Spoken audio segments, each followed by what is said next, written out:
Welcome to our channel. Indian ஸ்பிரிட்ல இப்போ நம்ம பார்க்க போகிறது மிகவும் சுவையான பீர்க்கங்காய் பொரியல். ஒரு பேனில் 2 டேபிள் ஸ்பூன் ஆயில். ஆயில் நல்லா ஹீட்டான உடனே அரை ஸ்பூன் கடுகு, அரை ஸ்பூன் உளுந்து.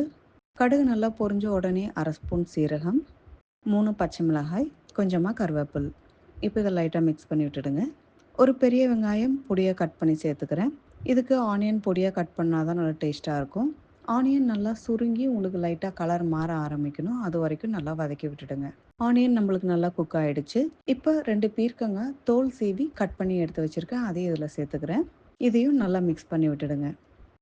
இப்போ இந்த காய்க்கு தேவையான அரை ஸ்பூன் உப்பு, அரை ஸ்பூன் மஞ்சத்தூள் சேர்த்துக்கிறேன். இதையும் நல்லா மிக்ஸ் பண்ணி விட்டுடலாம். காய் நிறையா இருக்குது அப்படிங்கிறதுக்காக நீங்கள் ஜாஸ்தி உப்பு சேர்த்துறாதீங்க. உங்களுக்கு காய் குக் ஆகி வரும்பொழுது இதில் பாதிக்கும் கம்மியான குவான்டிட்டி தான் இருக்கும். ஆல்மோஸ்ட் கீரை மாதிரி தான். பார்க்க நிறையா இருக்கிற மாதிரி இருக்கும். வெந்து வரும்பொழுது நம்மளுக்கு பாதி குவான்டிட்டி தான் கிடைக்கும். இப்போ இதில் தண்ணி சேர்த்தக்கூடாது. காயிலிருந்தே நம்மளுக்கு நிறையா தண்ணி வரும். இதை 5 நிமிஷம் மூடி வச்சிடலாம். 5 மினிட்ஸ் ஆயிடுச்சு. பார்த்தீங்களா, நம்ம ஒரு துளி கூட தண்ணி விடலை.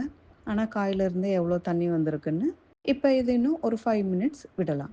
5 மினிட்ஸ் ஆயிடுச்சு. நம்மளுக்கு வாட்டர் ஆல்மோஸ்ட் ட்ரை ஆயிடுச்சு. உங்களுக்கு இதோட குக்கிங் டைம் மேக்ஸிமமே 10 நிமிஷம் தான். இப்போ இதில் ஒரு கைப்பிடி தேங்காய் சேர்த்துக்கிறேன். தேங்காய் சேர்த்து நல்லா மிக்ஸ் பண்ணதுக்கப்புறம் 1 நிமிஷம் மூடி போட்டு அப்படியே மூடி வச்சுடுங்க. தேங்காயில் இருக்கிற ஜூஸ் நம்மளுக்கு காயில் நல்லா இறங்கிடும். அப்போ தான் காய் நம்மளுக்கு நல்லா டேஸ்ட்டாக இருக்கும். 1 மினிட் ஆயிடுச்சு.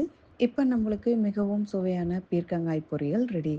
இது உங்களுக்கு சாம்பார் சாதம், ரச சாதம் எல்லா கிரேவியோடையும் இது செட் ஆகும். முக்கியமாக சுடு சாதத்தில் நீங்கள் இதை பிசைஞ்சு சாப்பிடும்பொழுது டேஸ்ட் உங்களுக்கு ரொம்ப நல்லாயிருக்கும். கண்டிப்பாக நீங்களும் இதை உங்கள் வீட்டில் ட்ரை பண்ணிவிட்டு எப்படி இருக்குது அப்படிங்கிற உங்களோட ஃபீட்பேக் எங்களுக்கு கமெண்ட்ஸில் கொடுங்க. மீண்டும் உங்கள் எல்லாரையும் அடுத்த வீடியோவில் சந்திக்கிறேன். நன்றி, வணக்கம்.